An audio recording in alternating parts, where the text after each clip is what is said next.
12 April আসসালামু বিশ্ব আলাইকুম। মহাকাশ দিবসে সবাইকে স্বাগতম। আমি আকাশ আহমেদ, অরেনবার্গ স্টেট, রাশিয়া থেকে।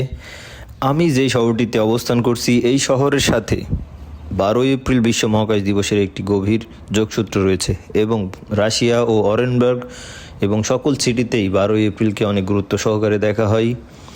1961 সালে 12 এপ্রিল ইউরি গ্যাগারিন, যিনি প্রথম মানব যিনি মহাকাশের উদ্দেশ্যে রওনা দিয়েছিলেন ভস্তক 1-এ করে, সেই ইতিহাস সৃষ্টিকারী ব্যক্তি ইউরি গ্যাগারিনের জন্মস্থান এবং তার বেড়ে ওঠা, তার এভিয়েশন সেক্টরের যে পড়াশোনা সব কিছুই এই অরেনবার্গ শহর থেকে কমপ্লিট করেছিলেন।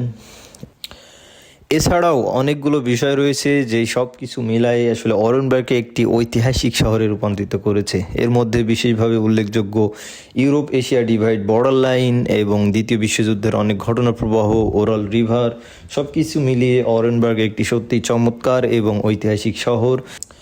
যদিও এই শহরটিকে অনেকেই বলে থাকেন যে এটি অনেক ছোট শহর, আসলে কতটুকু ছোট আমি জানি না, তবে এটার আয়তন 1,23,000 বর্গ কিলোমিটার। আয়তনের দিক দিয়ে প্রায় বাংলাদেশের কাছাকাছি।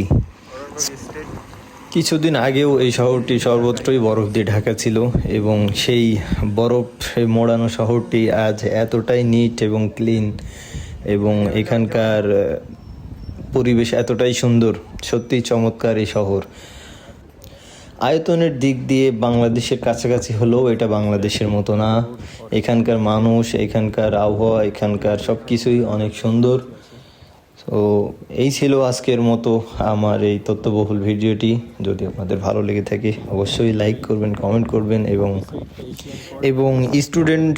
স্টুডেন্ট ভিসা সম্পর্কে, ওয়ার্ক পারমিট সম্পর্কে যদি কারোর কোনো কিছু জানার থাকে অবশ্যই কমেন্ট করতে পারেন, ইনবক্সে নক করতে পারেন। আশা করি আপনাদের কমেন্টে রিপ্লাই দিব, ইনবক্সে উত্তর দেওয়ার চেষ্টা করব। সো ধন্যবাদ সবাইকে। আসসালামু আলাইকুম।